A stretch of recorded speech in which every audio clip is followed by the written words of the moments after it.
Something I'm beginning to notice as I read from different experts and writers is that the tenor of the book that they're writing often matches the philosophy of the parenting perspective they hold.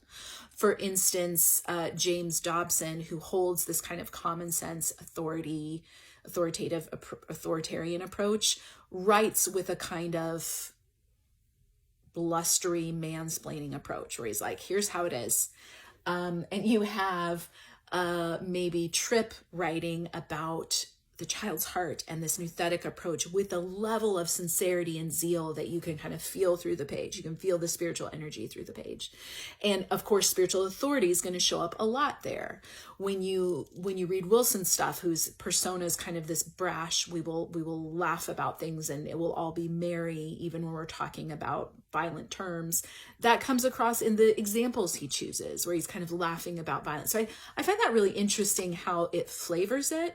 And here, when you have what I would say on the whole, not everywhere, but on the whole, I think what you have is the 1890s version of gentle parenting. He starts with the agency of children and how it's the will of a human being is sacred and God designed. And so parents need to respect the will of their children in their approaches. And this is a marked contrast, of course, to many things in more recent Christian parenting literature, but this flavors his approach.